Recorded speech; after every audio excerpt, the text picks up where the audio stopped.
오늘 말씀 제목을 세상을 사는 그리스도인이라고 한번 지어보았습니다. 우리 한번 따라해 볼까요? 세상을 사는 그리스도인.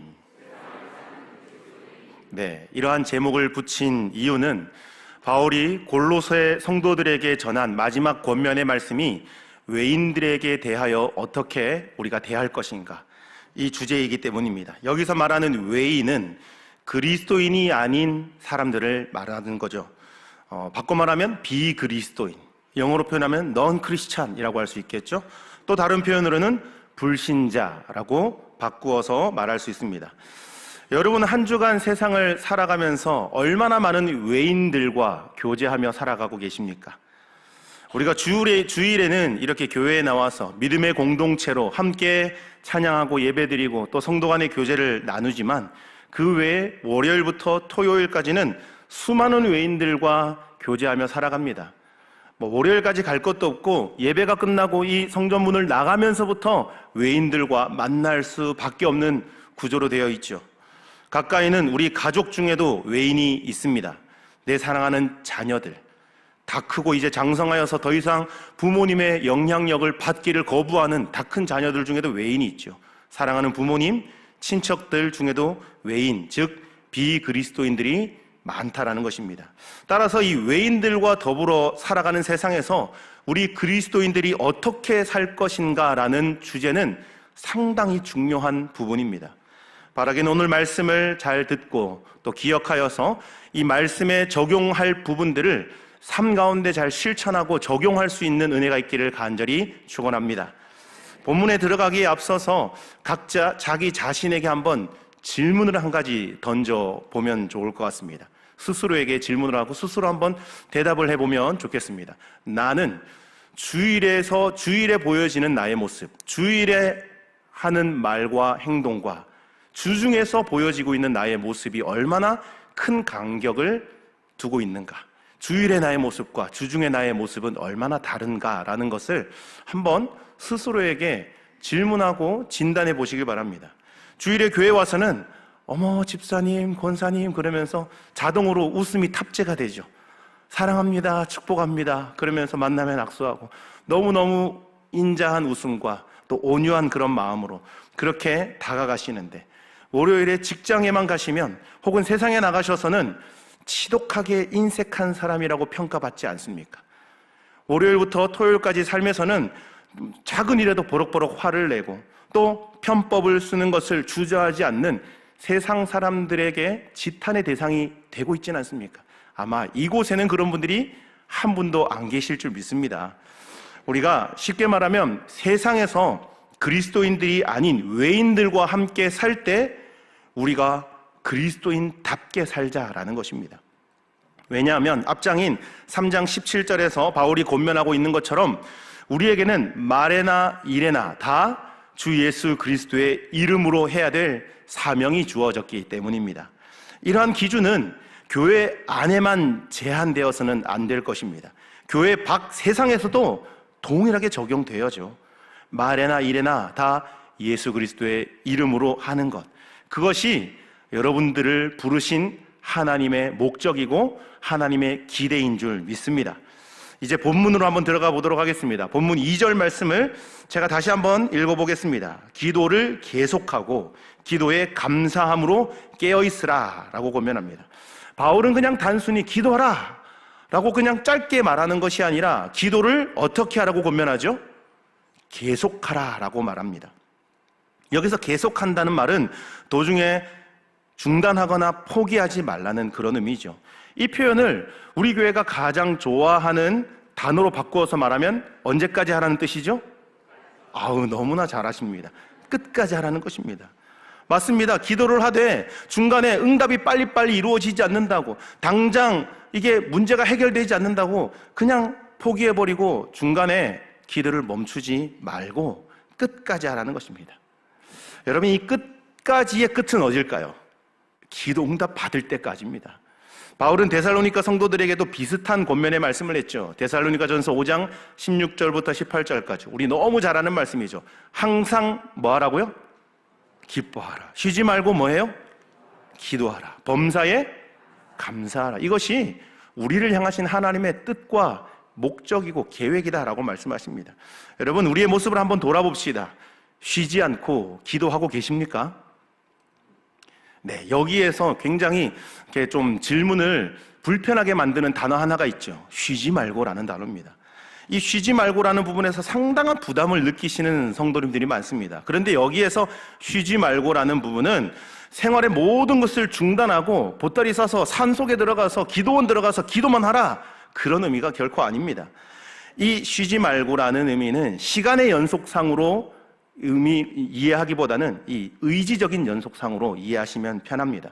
어떤 기도 제목을 마음에 품고 기도하다가 조금 응답이 없다고, 빨리 이루어지지 않는다고 이 조바심 때문에 포기해버리고 단념해버리는 것이 아니라 의지를 가지고 끝까지 기도하라라는 권면인 것이죠. 담임 목사님께서 자주 노래처럼 하시는 말씀이 있습니다. 오늘도 주일 예배 때 말씀하셨죠. 30년 전에 한 기도, 20년 전에 한 기도, 10년 전에 한 기도 잊지 말아라 라는 말씀, 우리가 잘 알고 있습니다. 단순히 기도했으니 언젠가 이루어지겠지라는 그런 바램이나 기대를 넘어서서 그 기도 제목을 잊지 않고 이루어질 때까지 기도하는 것, 그래서 그 기도가 정말 문구적으로 이루어지는 것을 우리 성도들이 두 눈으로 목도하는 성도님들 되시기를 간절히 축복합니다. 바울은 쉬지 말고 기도하라 라는 명령과 더불어서 그 뒤에 뭐라고 하냐면 깨어 있으라 라고 권면하죠.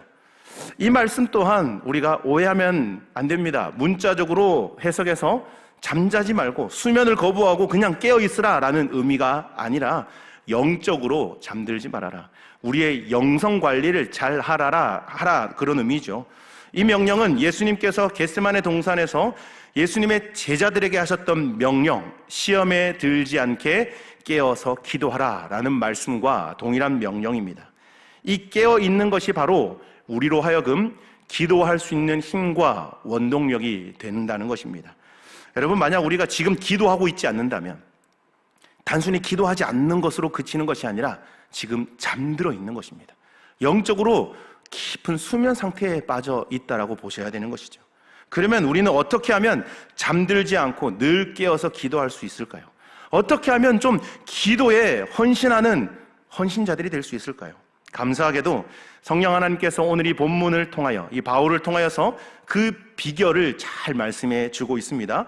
2절 말씀을 보시면 기도를 계속하고 기도에 무엇으로 깨어 있으라 라고 하십니까? 감사함으로 깨어 있으라 라고 권면합니다. 여러분, 감사는 우리가 영적인 게으름에서 깨어날 수 있게 하는 열쇠와 같습니다. 여러분, 우리는 감사라는 이 말씀을 너무나도 많이 들어서 정말 귀에 못이 박히도록 많이 들어서 알고 있습니다. 바울은 골로새 교회 안에서도 성도에게도 감사라는 권면의 말씀을 누차 강조하죠. 2장 7절 말씀을 보시면 감사함을 넘치게 하라. 또 넘어가서 3장 15절에 보시면 감사하는 자가 되라. 16절에 감사하는 마음으로 하나님을 찬양하라. 그 뒤에 17절에 그를 힘입어 하나님 아버지께 감사하라. 이렇게 계속해서 감사하라는 말을 힘주어서 명령하고 있습니다. 여러분, 감사하십니까? 아멘이 왜 이렇게 잘 안 나오십니까? 여러분, 나아가서 여러분 현재 주어진 모든 것에 감사하십니까? 아멘. 우리 그리스도인들은 상황과 환경과 여건을 초월하여 감사해야 될 줄로 믿습니다. 물론 쉽지 않습니다. 그러나 정말 감사하기 힘든 조건과 환경 속에서도 그리스도를 바라보시면 감사할 이유가 우리 안에 차고 넘친다는 것을 발견하게 될 것입니다. 가장 대표적으로 예수 그리스도께서 우리를 위하여 하신 일이 무엇입니까? 우리를 대신해 우리의 모든 죄를 다 지시고 십자가에 달려 죽으신 것, 또 예수 그리스도를 통하여서 하나님의 그 영원하고 온전한 화목을 우리가 이루게 된 것입니다. 이 모든 것들이 예수 그리스도를 깊이 생각할 때에 누릴 수 있는 감사의 고백들이죠. 그로 인해서 우리는 더 이상 정죄함이 없습니다. 죄와 사망의 법 아래에 살아가는 자들이 아니라 생명과 성령의 법 아래에 통치함을 받는 하나님의 자녀들이 된 것입니다. 그러니 우리가 어떻게 감사하지 않을 수 있겠습니까? 하나님의 그 구원을 곰곰이 생각해 보시면 우리의 삶이 뭐 하나 있고 없고가 중요한 것이 아닙니다. 내 삶이 좀 풍족하고 부족한 이 상황과 여건이 조금도 감사의 조건이 될 수 없다라는 것입니다. 우리의 신랑 되신 예수님이 모든 영광을 가지고 우리를 만나러 오실 때에 신부인 우리가 어떻게 마음이 기쁨으로 차 있지 않을 수 있겠습니까? 당연히 우리 마음에 감사가 채워져 있을 것입니다. 이렇게 근본적인 것들을 보면서 감사하는 사람들은 누가 뭐라고 하지 않아도 뜯어 말려도 기도하는 자가 된다는 것입니다. 여러분, 감사는 기도의 메아리를 불러일으키는 아름다운 목소리입니다.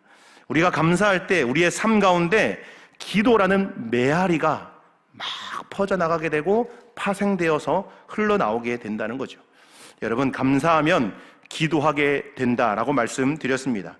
이제 3절, 4절 보시면 사도 바울이 기도하라는 명령을 주면서 이 기도의 내용을 조금 더 깊이 들어갑니다. 확장해 나가고 있습니다. 바로 외인들을 위하여서 기도하라라고 권면합니다. 바울 서신을 살펴보면 바울이 드렸던 기도를 우리가 조금 엿볼 수 있습니다. 그런데 그 기도의 내용들이 거의 동일한 주제로 좁혀지고 있음을 찾아볼 수 있죠.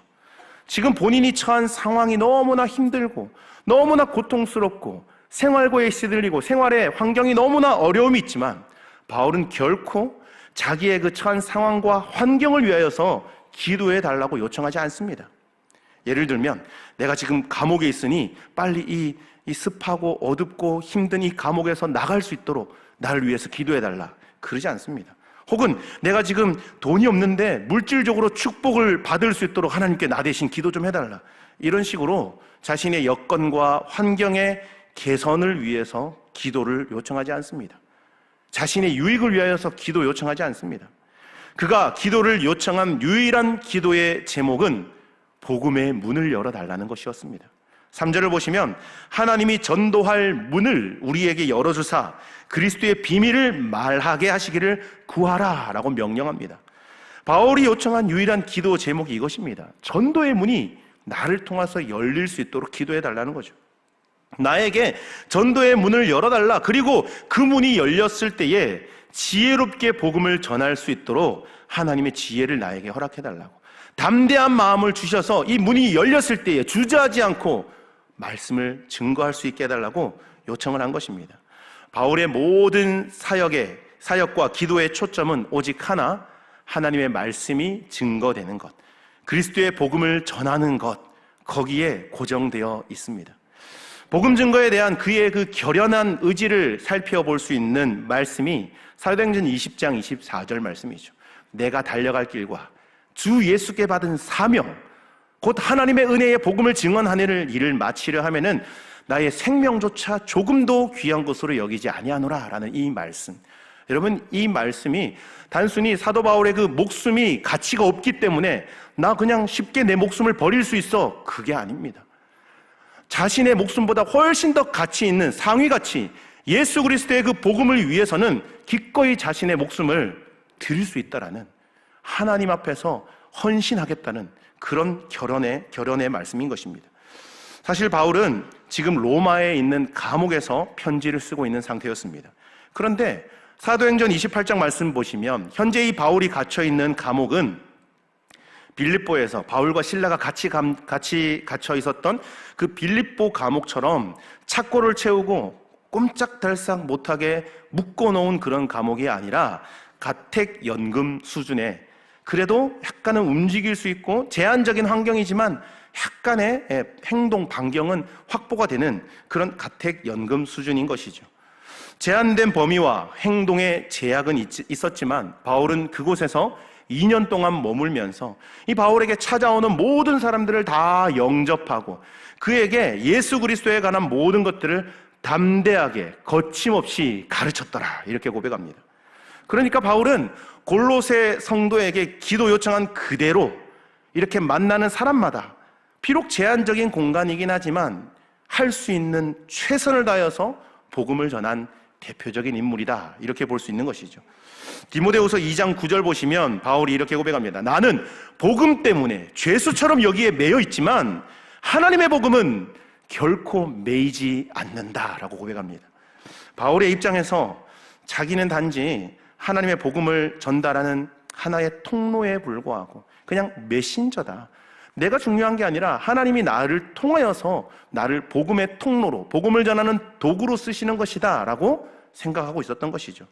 따라서 내 힘과 내 지혜로 되는 것이 아니니 나를 위해서 기도해달라. 내 힘과 내 능력으로는 이 사역을, 이 사명을 감당하기 너무나 힘들고 버거우니, 아니 불가능하니 저를 위해서 복음을 잘 전할 수 있도록 기도해 주십시오. 그렇게 기도 요청한 것입니다. 하나님이 나를 통해서 전도의 문을 열어주시고 자신의 입술을 열어 복음의 비밀을 담대히 선포할 수 있도록 기도해 달라는 간곡한 요청입니다. 우리는 바울의 이러한 기도 요청을 통해서 몇 가지 교훈을 얻을 수 있습니다. 첫 번째로, 하나님께 전도의 문을 열어달라고 우리는 기도해야 됩니다. 어떻게 기도해야 된다고요? 전도의 문을 열어달라는 기도를 해야 됩니다. 사도행전을 보시면 참 흥미로운 사건 하나를 찾아볼 수 있는데, 빌립이 이 에디오피아 내시를 만나게 되는 그 사건을 한번 떠올려 봅시다. 이 에디오피아 내시는 이제 멀리 나와서 국사를 다 돌보고 이제 본국으로 돌아가는 길이었습니다.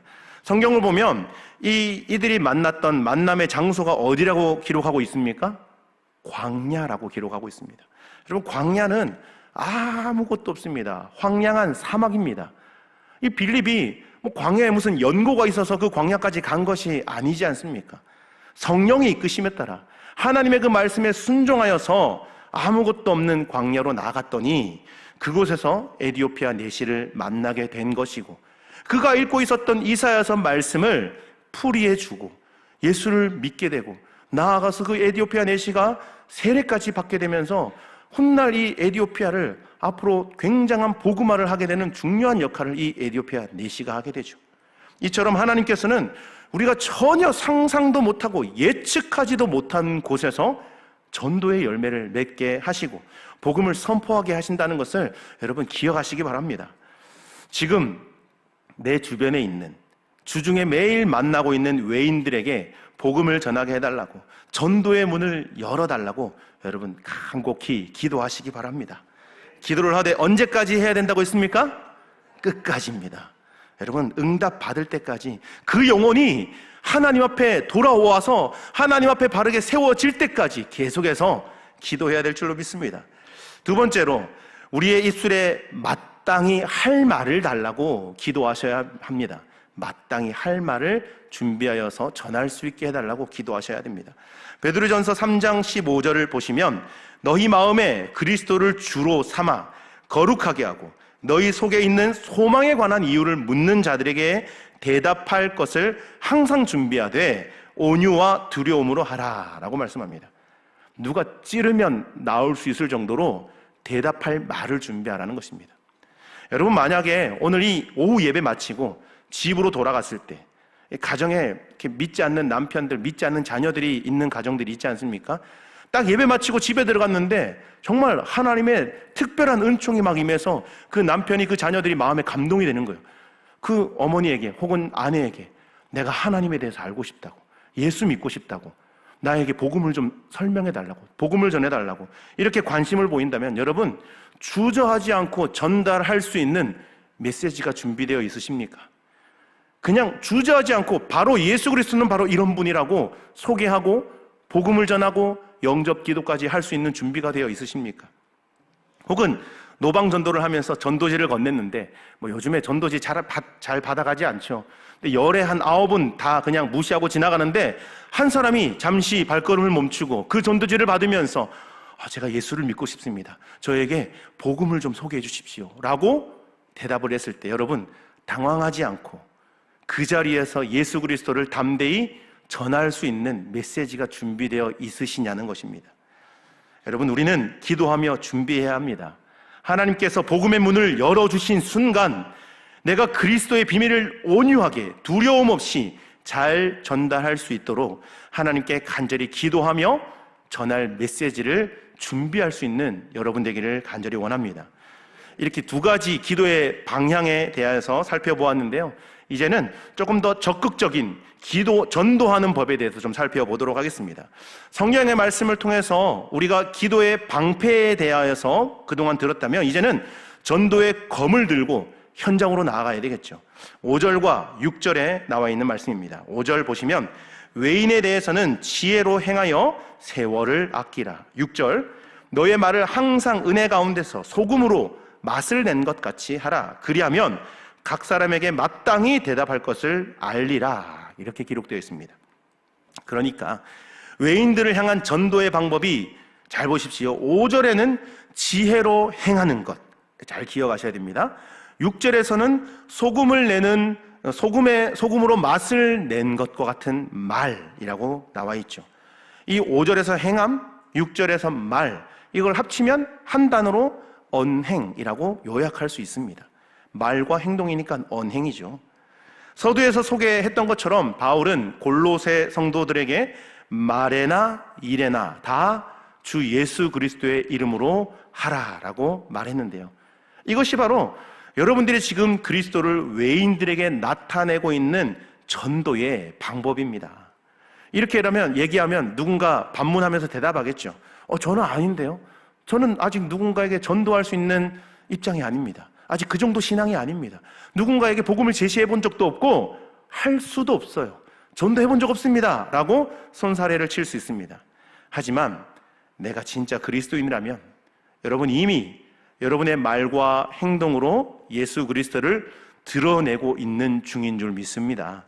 중요한 건 어떤 모습으로 지금 드러나고 있느냐, 그것이겠죠.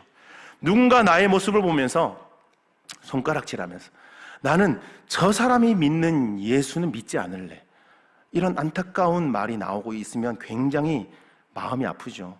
더 심한 표현으로 저 사람이 천국 가면 나 천국 안 가겠어, 나 천국 안 갈래, 이런 얘기가 나온다면, 정말 이 불신자들에서 이런 이야기가 나온다면 나의 언행을 통해서 그리스도가 제대로 드러나고 있지 않다는 증거일 것입니다. 신방을 하다 보면 믿지 않는 남편 혹은 믿지 않는 아내들에게 이렇게 신방을 하다 보면 예수 믿는 사람들에게 상처를 받고 뭔가 섭섭한 게 있고 시험에 들어서 교회에 나가지 않겠다라는 분들이 꽤 많은 것을 보게 됩니다. 예수님은 좋아요. 교회도 좋아요. 근데 그 예수 믿고 교회에 다니는 사람들이 싫다는 것입니다. 예수 믿는 사람들이 싫다는 거죠. 좀 더 이렇게 직설적으로 얘기하면 예수쟁이 싫어요, 이렇게 얘기하는 사람들이 참 많습니다. 주 안에 사랑하는 여러분, 스스로 한번 생각해 보시기 바랍니다. 나는 내 말과 행동으로 그리스도를 어떻게 드러내고 있는지, 아니 우리 믿는 성도들끼리 말고요, 외인들에게, 세상에서 살아가는 우리 그리스도인들이 어떻게 보여지고 있느냐, 이것이죠. 누군가 내 말 때문에, 누군가 내가 그냥 무심코 한 행동 때문에 상처받고 시험에 들어서 그리스도를 떠나가고 있는 사람이 있지 않은지 우리의 삶을 한번 돌아보시기를 바랍니다. 그렇다고 해서 우리가 직장에서, 사회에서, 가정에서 야 저기 예수님 지나간다, 야 저기 성자 지나간다, 이런 완벽하고 깨끗한 사람으로 평가받으라는 의미는 아닙니다. 우리는 그렇게 될 수도 없고 불완전한 사람이기 때문에 그렇게 될 수 없습니다. 하지만 적어도 그리스도인이라면 세상 사람들에게 손가락질 당하지는 말아야 되지 않겠습니까? 예수쟁이들이 더 나쁘다, 안 믿는 사람들보다 오히려 예수 믿는 사람들이 더하다, 이런 평가를 들으면 안 되지 않겠습니까? 왜냐하면 우리는 우리의 행함을 통해서 지금 그리스도를 나타내고 있기 때문입니다. 여러분, 아무리 귀하고 소중한 선물을 준비했다 하더라도 더럽고 냄새나는 포장지에 쌓여 있다면 사람들이 거들떠 보려고 하지 않을 것입니다. 마찬가지로 우리는 정말 고귀하고 소중한 그리스도의 비밀을 가지고 있지만 그것이 우리의 더럽고 냄새나는 이 삶에 쌓여 있다면 아무도 그리스도를 받아들이려고 하지 않을 것입니다. 바라기는 우리의 삶이 그리스도를 전파하는 데 있어서 방해가 되고 장애물이 되지 않도록 기도하시고 지혜롭게 행동하시기를 바랍니다. 특히 바울은 세월을 아끼라 라는 말을 하죠. 그런데 이 에베소에 쓴 편지를 살펴보시면 세월을 아끼라 똑같이 얘기가 나오면서 그 뒤에 한마디가 더 붙습니다. 무엇입니까? 때가 악하니라 라는 표현을 합니다. 지금은 악한 세상이라는 거죠. 그리스도인들이 정신 차리지 않고 살면 이 악한 세상에 휩쓸려서 우리에게 주어진 수많은 이 전도의 기회들을 날려보낼 수 있다는 것입니다. 그러니 깨어있고 세월을 아끼고 우리에게 주어진 복음을 전할 수 있는 기회들을 놓치지 말아라 라는 것입니다. 저 안에 사랑하는 여러분, 옛 습관을 쫓아 살지 마시기를 바랍니다. 그러면 그리스도를 온전히 나타낼 수가 없습니다. 그리스도의 새 사람으로 옷 입으시기 바랍니다. 그렇게 해서 우리의 삶을 통해서 그리스도를 나타내시기를 바랍니다. 두 번째로는 우리가 복음을 증거할 수 있는 전도의 방법은요, 은혜 가운데 소금으로 맛을 냄과 같은 말을 하라라는 것입니다. 첫 번째로는 행함이었죠. 두 번째로는 말입니다. 우리 잠언 25장 11절 말씀에 이런 말씀이 있습니다. 경우에 합당한 말은 아로새긴 은쟁반의 금사관이라. 이만큼 말이 중요하다는 거죠. 여러분, 외인들에게 말을 통해서 예수 그리스도를 나타낼 수 있는데요, 말 한마디를 하더라도 맛을 내는 말을 하라는 것이죠. 맛깔나는 말을 하라는 것입니다. 실제로 고대 시대에는 흥미롭고 생생하고 다채로운 말을 하는 것에 대해서 말에 소금기가 있다라는 그런 표현을 사용했다고 합니다. 여러분, 우리 말은 어떻습니까? 여러분이 지금 사용하고 있는 언어에는 소금기가 있습니까? 그 말을 통해서 선한 영향력이 지금 흘러가고 있습니까? 여기에 이 소금으로 맛을 냄과 같은 말은 남에게 그냥 단지 듣기 좋은 가머니설, 누군가를 이렇게 막 띄워주고 아부하라는 그런 뜻이 결코 아닙니다. 이 말씀의 기록에 보면 은혜로, 은혜 가운데라는 표현이 나와 있습니다. 이 말이 실질적으로, 내가 내뱉는 이 말이 실질적으로 누군가에게 은혜가 되고 있느냐, 누군가에게 은혜를 끼치고 선한 영향력을 미치고 있느냐, 그것을 살펴봐야 된다는 것이죠.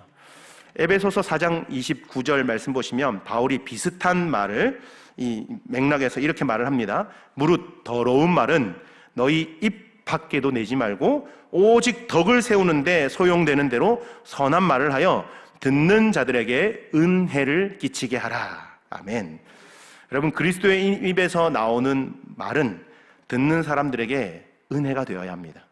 구체적으로 이 말은 여러분 입에서 나오는 단어들 중에 욕설이나 외설적인 그런 단어나 이 세상 사람들이 그냥 별 의미 없이 무심코 쓰는 그런 표현들, 이런 표현들을 우리가 자중하고 자제하고 쓰지 않아야 된다는 거죠.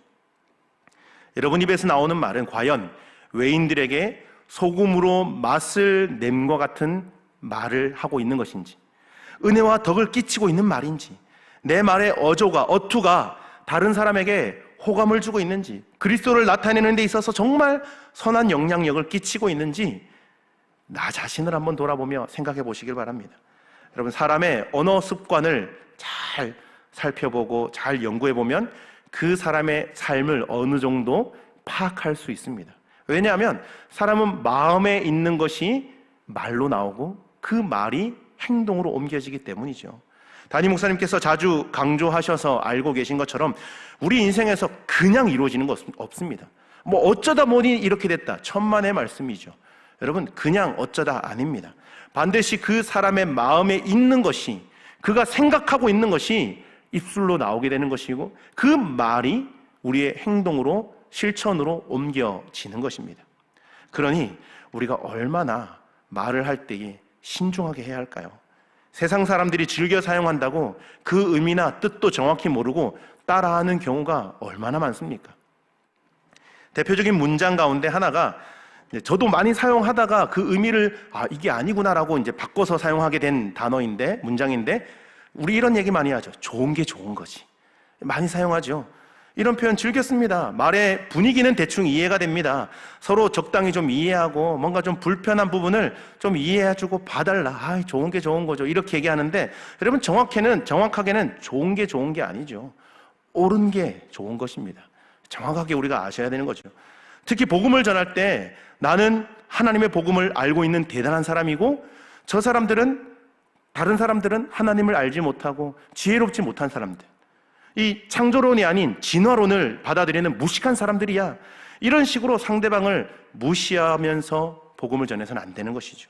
또한 예수님에 대해서 들어보지도 못했고 복음이 무엇인지 모르는 그런 분들에게 처음부터 다가가서 이 지옥에 대한 공포를 막 쏟아부으면서 하나님을 믿으라고 말하는 것도 그렇게 지혜로운 방법은 아닐 것입니다. 내가 은혜를 받은 사람으로서, 내가 먼저 하나님께 용서를 경험한 사람으로서 간절한 마음을 가지고 은혜로운 마음을 가지고 천국과 지옥을 설명하더라도 그 사람의 영혼을 안타까워 여기면서 그 사람을 정말 진심으로 사랑하면서 복음을 전해야 된다는 것입니다. 또한 복음이 아주 지루하고 따분한 것처럼 설명하는 것도 옳지 않습니다. 상대방이 막 이렇게 전도하다 보면 그런 분들이 있죠. 막 집요하게 엉뚱한 질문들 하고 막 말꼬리를 물고 거기에 대해서 계속 공격하는 사람들을 만날 때가 있습니다. 그렇더라도 끈질기게 참고 온유함을 유지하면서 복음을 전하는 자세가 우리에게 필요합니다. 만일 외인들에게 내가 어떻게 말하고 어떻게 행동해야 되는지 잘 모르겠어요 라고 하시는 분들이 있다면 나중에 돌아가셔서 이 빌립보서 4장 8절 말씀을 꼭 한번 메모했다가 읽어보시길 바랍니다. 빌립보서 4장 8절에 이렇게 기록되어 있습니다. 끝으로 형제들아, 무엇에든지 참되며 무엇에든지 경건하며 무엇에든지 오르며 무엇에든지 정결하며 무엇에든지 사랑받을 만하며 무엇에든지 칭찬받을 만하며 무슨 덕이 있든지 무슨 기림이 있든지 이것들을 생각하라 라는 거죠. 내가 하는 말이 칭찬받을 만한가, 내가 하는 행동이 정말 도움이 되는가 늘 생각하고 외인들에게 다가가시길 바랍니다. 담임 목사님께서 행동으로 바로 옮기지 말고 생각하고 또 생각하고 그 생각한 것을 실천으로 옮기라고 말씀하고 있지 않습니까? 오늘 우리는 외인들에 대해서 갖추어야 할 두 가지 무기에 대해서 살펴보았습니다. 하나는 기도이고 하나는 전도입니다. 주 안에 사랑하는 여러분, 간절히 바라기는 하나님의 자녀들, 믿지 않는 우리 부모님들, 또 우리 믿지 않는 자녀들, 그리고 내가 직장 생활할 때 믿지 않는 동료들, 그 외에 세상에서 우리가 만나는 수많은 외인들이 우리의 말과 행동을 보면서 이야, 저 사람을 보면 정말 하나님이 살아계신 걸 느껴, 이런 고백이 나오기를 간절히 소망합니다. 내가 교회는 안 다녀서 잘 모르겠지만 내가 교회를 다닌다면 저 사람이 다니는 교회를 다니고 싶다. 내가 저 사람이 믿는 하나님은 나도 믿고 싶어. 이러한 고백이 믿지 않는 외인들의 입에서 고백되어지기를 간절히 소망합니다. 여러분이 이렇게 살기를 결단하고 또 기도와 전도의 삶을 살기로 전념하면 하나님께서 이 사명을 감당함에 있어서 필요한 모든 은혜와 은총과 은사를 부어주시고 하늘의 문을 여시고 날마다 하늘의 충만한 신령한 은혜를 부어주실 줄 믿습니다.